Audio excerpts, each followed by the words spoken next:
In this video, we're going to continue our Java tutorials and go into part 2. We're going to finish up on some variables and then we're going to move on to the basics of classes and the importance of understanding those. So let's get into that. Okay, so here we are where we left it at the end of the previous Java tutorial. So what we're going to do first is delete everything. So again, check the first tutorial out, the Java one, if you haven't done that already. So now I want to talk briefly about conditional processing. Now, the best way to show you that is to give you an example. And this is something that you will be using quite extensively through the course.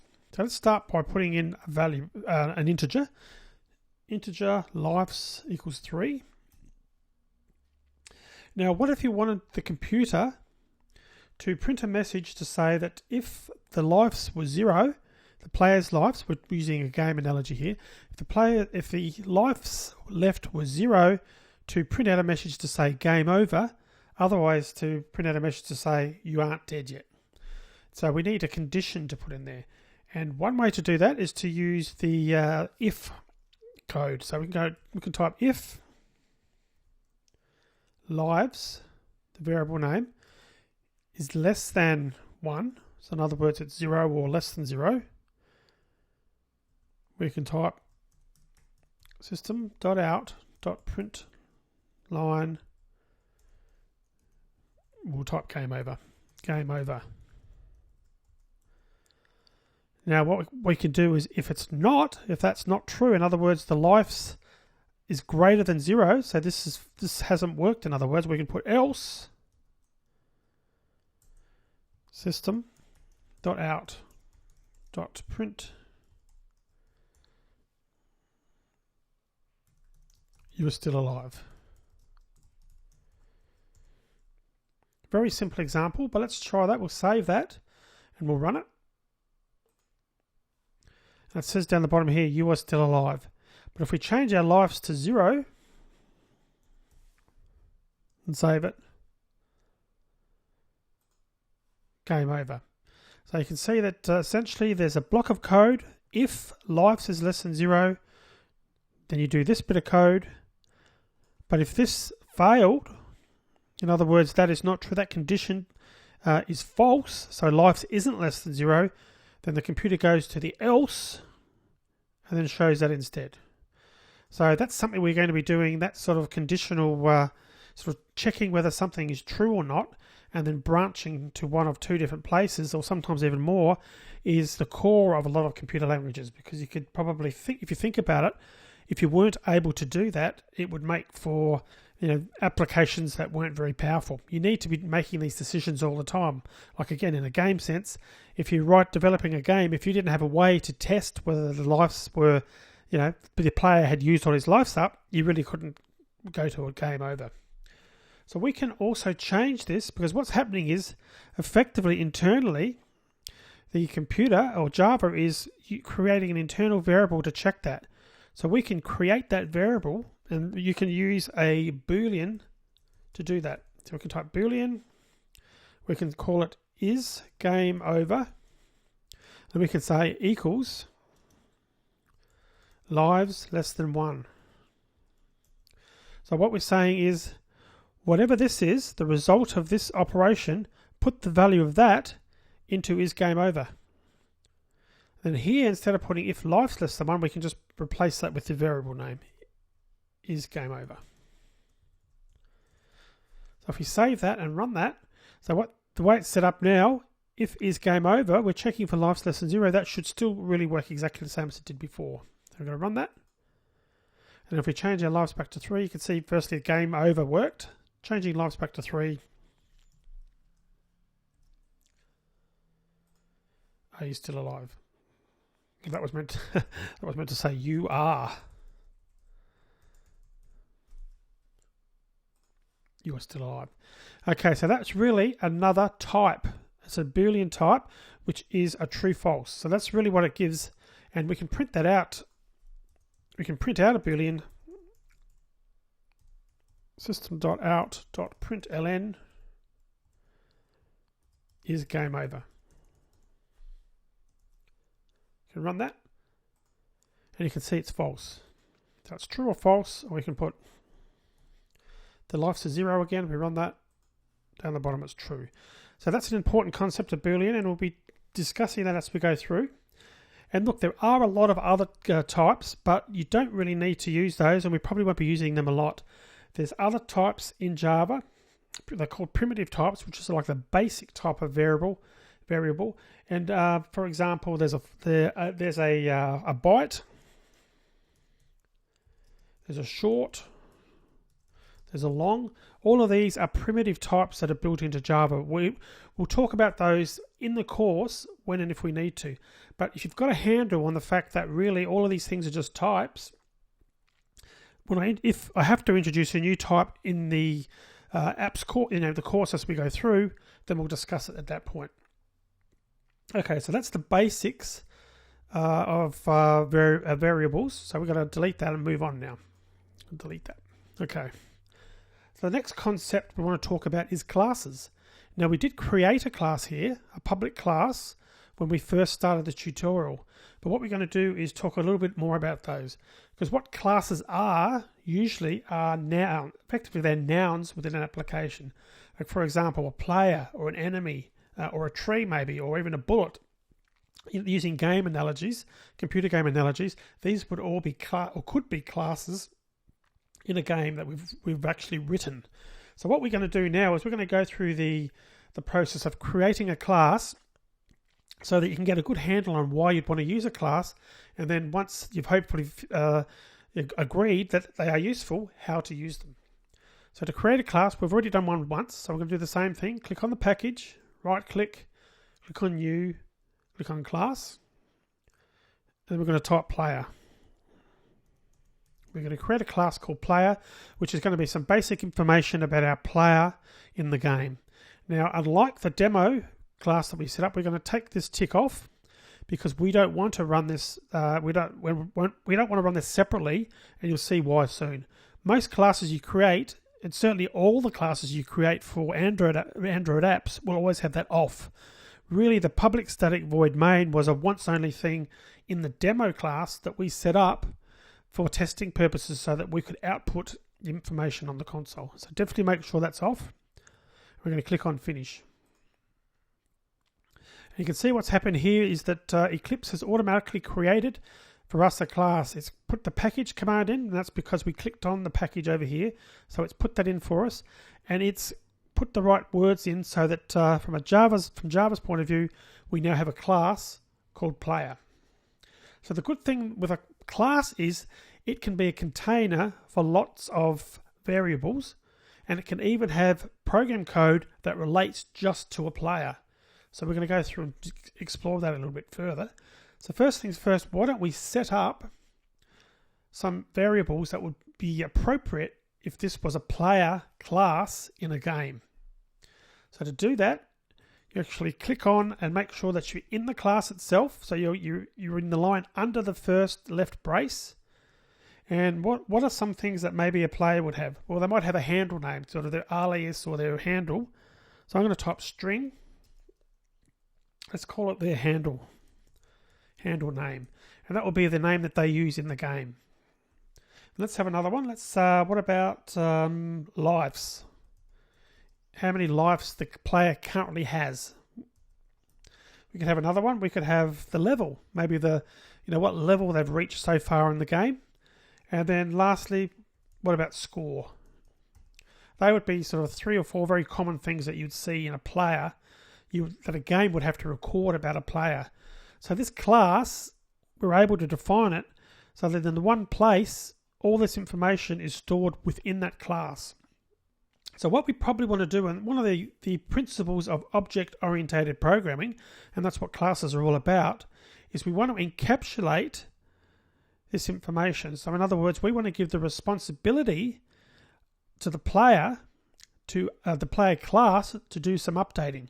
So in other words, if you can imagine this, that if there's another class somewhere else that is, perhaps the enemy, you don't want the enemy to be able to change the level of the player. You might want the enemy to be able to change the number of lives. In other words, if they kill the player, but you'd still want the player ultimately to manage and to control that. So in other words, you probably don't want another class accessing these variables directly. And just so we're clear, in a class, technically, these things aren't variables. And now in a class, variables are the more, like the Java definition is a field. We call those fields mostly. You can also refer to them as instant variables, but for this point onwards, we're going to refer to these as fields. So that's the the right Java terminology for a variable that's in a class. Okay, so at the moment we've defined this, and there's no value associated to any of these things. And the reason is, at this point in time when we're setting up this player class, it really is just a template. So if you can imagine, if you're playing a game, we don't want to hard code the name of the person and how many lives they've got, because that could change depending on which player is playing the game. So all we're doing now is, what a class is a template for an object that we're ultimately going to create, and that's really the difference between the two things. So this is just a template. We need to put in the space. We need to allocate the space for the fields, and we need to find a way to initialize these. So to initialize a class, the concept Java terminology is a constructor, and a constructor is used to initialize a class. So it can do things like set the score or set the lives, etc., to a certain value, and it can do other sort of common initialization. Now, for example, if it's a player class, it might do something like redraw the screen, or whatever the case might be, or it might save their score automatically. Those types of things. So let's create a public constructor so that we can use this player class somewhere else. So one way to do a constructor is we just type in the word public and type in the name of the class. So we do public player and put 2 brackets in there. And then we put our left brace, and Eclipse automatically added the right brace. Now what this is if by default, this is what we want to happen. So here is where we might set all our initial values by default, which can still be overwritten later. So let's just say the handle name equals unknown player. So when we first start out, that's going to be essentially the name. So lives, oops, not int. We're going to put lives equals 3, level equals 1, score equals 0. That would be something you'd commonly see in a game. And what we'll do now is we're going to save that. So I'm doing a Command S, again, Control S on a PC. We've now saved it off. Let's go and show you now how to create an object from this template. So the way we do that, we go back into our demo class, and we're going to type player. And I'm going to put Tim, but player Tim, this is the player class for me, equals new player. So in other words, what we're saying is we want Java to create a new object for player and to store it in this variable. So at this point, again, we've got a variable that hasn't been used, or a class that hasn't been used. Okay, so at the moment, what we could do is we can print out the value. So we could go system.out.print Tim.handle name. So what's happening there is, and I'm going to save that, and then we'll just run it to confirm it, then I'll go back to the other code. You can see it's been set to unknown player. So what's happened is, what we've said is, we want the system to print out Tim dot, then whatever the name of the field we've defined in player, and that was called handle name.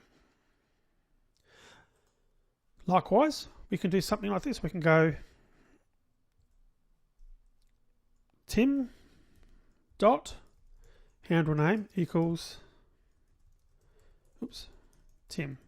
So we can set the name to Tim, and then we can print that out again.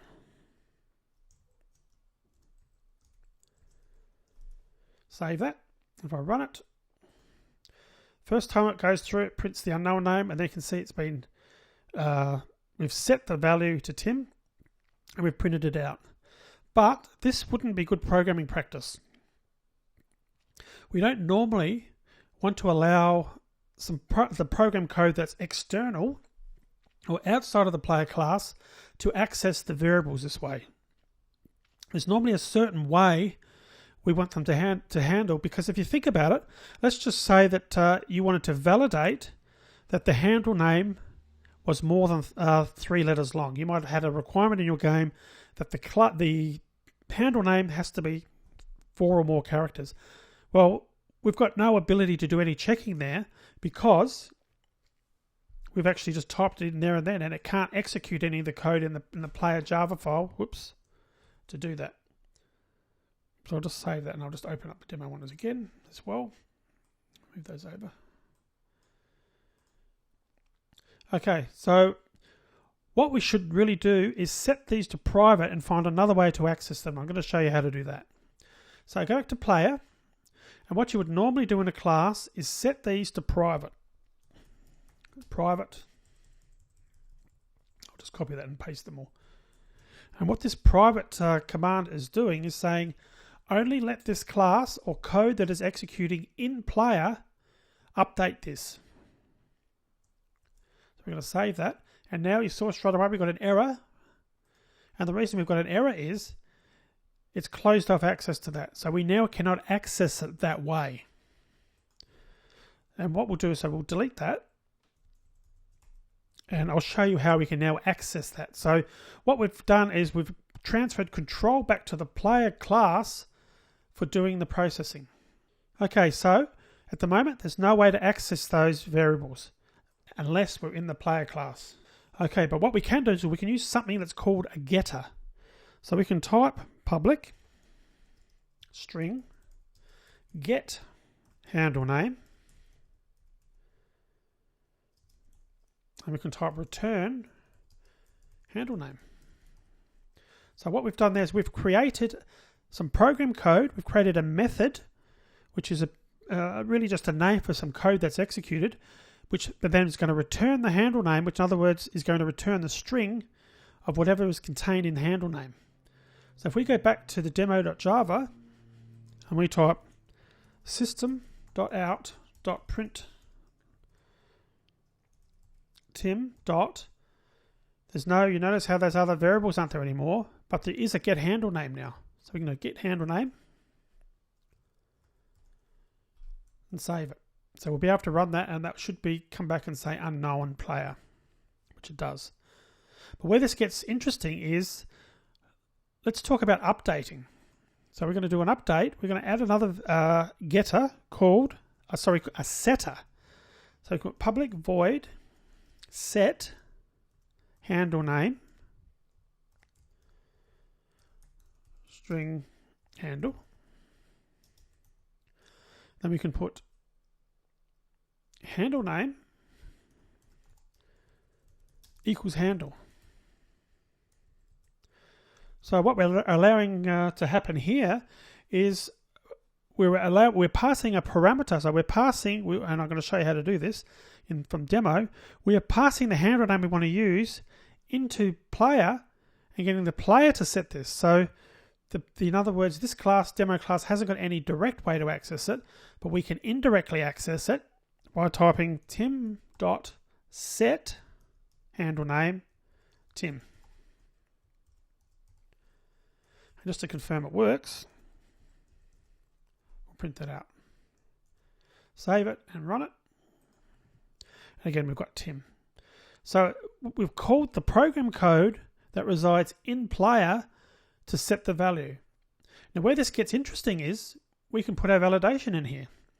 So what we can do here maybe is put if handle dot length is less than 4,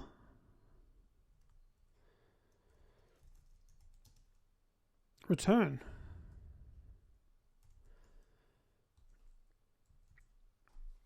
I'll save that.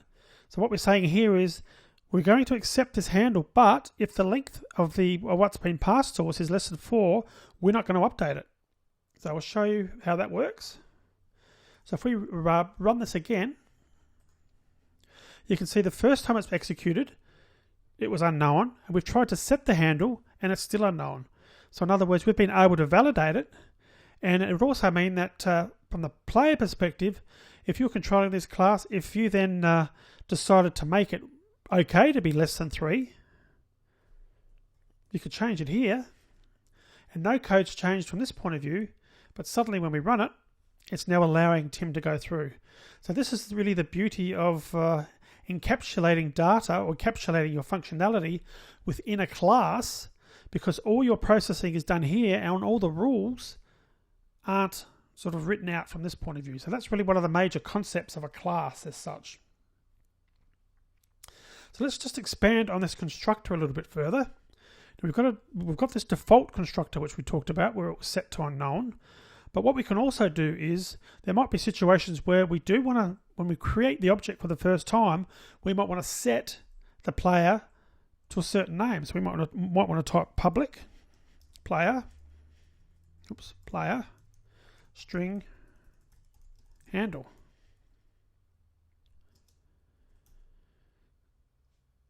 And we can type set handle name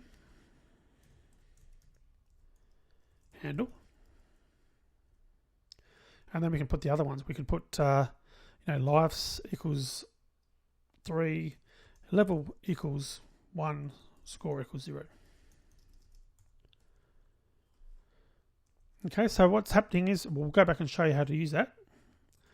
So we can now do another example. Player Louise equals new player, but we can set that value initially, Louise. And now if we go back and we just go back and print that out, system.out.println printline Louise dot get handle name.